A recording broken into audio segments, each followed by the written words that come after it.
So the subject of soulmates is very, very common in my readings. People want to know where their soulmates are.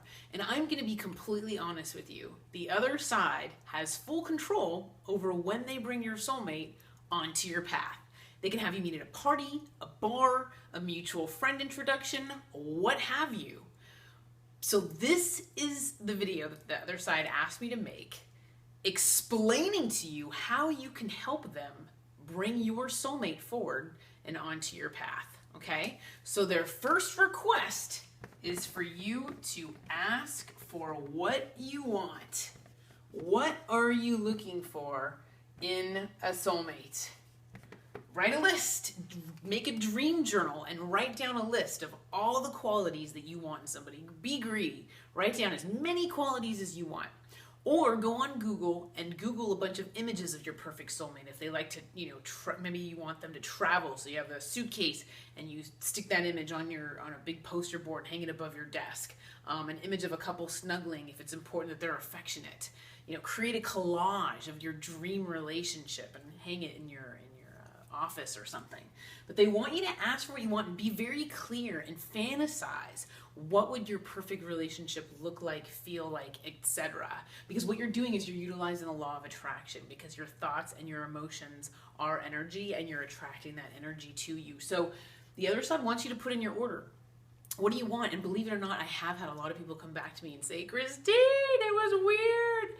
It was like just this checklist of everything I asked for just showed up. It was weird.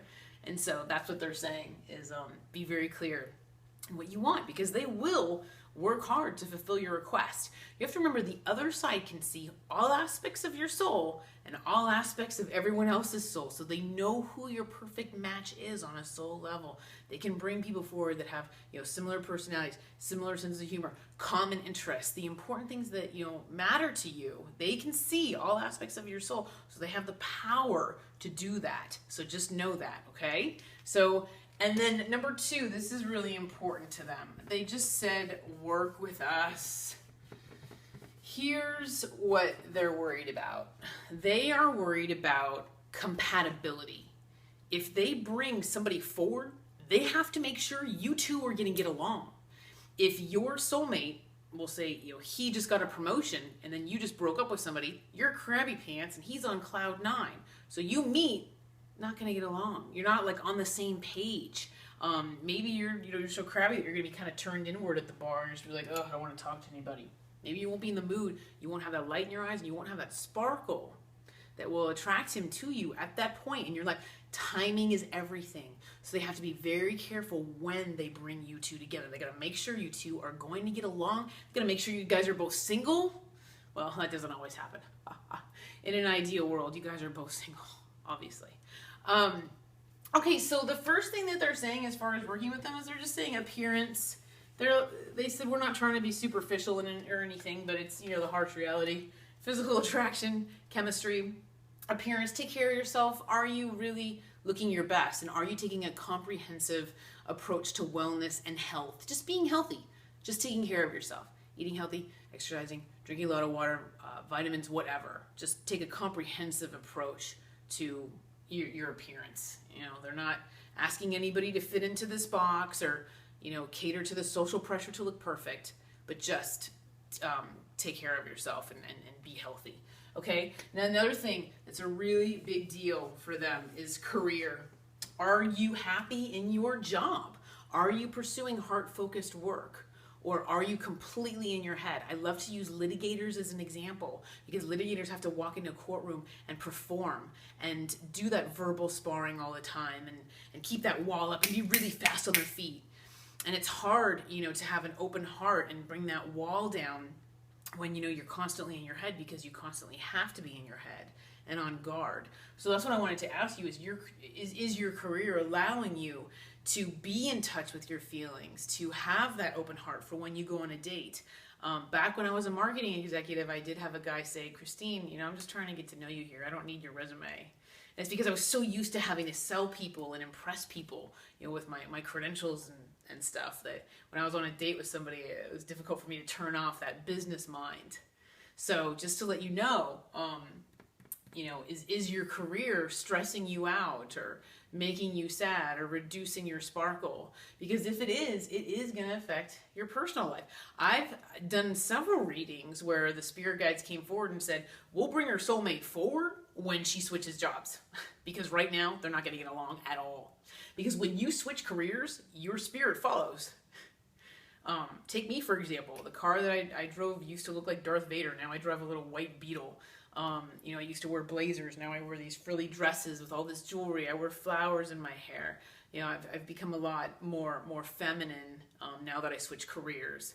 I switched jobs and then my spirit just naturally followed. So one of the things they're really concerned about with your job is you really shining not only your light, but shining authentic light, because your soulmate is a ship in the ocean that needs to be attracted to your light, and you need to make sure that the light you're shining is authentic, that you are really letting your soulmate know, hey, I am your perfect match. Your soulmate, although I'm saying all the things to really work with the other side, your soulmate, you could vomit all over the table in front of them and they will think it's the greatest thing in the world. They'll say, oh honey, you vomited. That's the way soulmates work, is if you just shine authentic light, bam, you are speaking their language, and you two are just like two combs fitting together. Just everything's fantastic. Okay? So that's where you want to make sure you are pursuing heart-focused work, because you open up your heart chakra and then you become a thinker and a feeler, not just a thinker. So that's another thing that I want to challenge you guys on is really take a close look at you and your soul. Are you constantly in thinking mode where you're always in your head, or are you in feeling mode? And if you're not, try to reach a balance between the two. And if you're having problems getting in touch with your preferences and your feelings on things, try to meditate, because meditation helps you get in touch with yourself and puts yourself back in your body and quiets your mind and really gets you to try to feel. Okay? So that's another important thing, is feeler versus thinker. Another thing is, do you have your priorities straight? What are you looking for? I've seen dating shows where they're sitting there like, yeah, the only thing I really care about is how often she wants to have sex, otherwise whatever. That person is just interested in the superficial. They don't really care. They're just looking for a bag of bones. Priorities, what do you want? Are you looking for somebody with integrity, morals, values, ethics, whatever?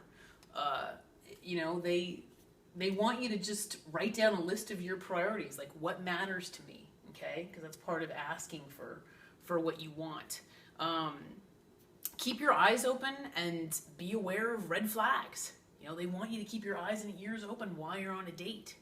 And, the infatuation phase is very strong. So they're going to bring your soulmate forward when they feel like you guys are both ready for each other and you're going to get along and you're energetically compatible for one another. But another thing that they'll do is they're going to want to make sure that you are emotionally healthy. Okay? Now, if you're having like self-esteem problems or, have absolutely no self-love, you're going to start repeating patterns. And so that's where you're just going to keep attracting the same type of romantic partner to yourself. Suppose you struggle with codependence and you just have to keep learning that lesson over and over and over again. You're just going to keep attracting the same type of relationship over and over. So that's where they'll want to make sure that you're emotionally healthy, that your self-esteem is good, your self-love is good, because that's the way you attract more love from others into your life, is by loving yourself via the law of attraction. Okay? So they want to make sure, a lot of times they'll ask people to take time out from dating, from dating, so that you can operate on yourself and really work on yourself and maybe read some books and attend some seminars. Clothes for construction, they like to call it. Okay, so another thing that they want you to do is listen to your gut. When you're on a date, what is your intuition telling you about this person? Are you getting that, they're loyal and devoted and, somebody that you'd really like to spend more time with? Does your gut feel nice and relaxed and open? Or does it feel really closed and tight? And, I don't know if this person is the one that make me feel kind of uncomfortable.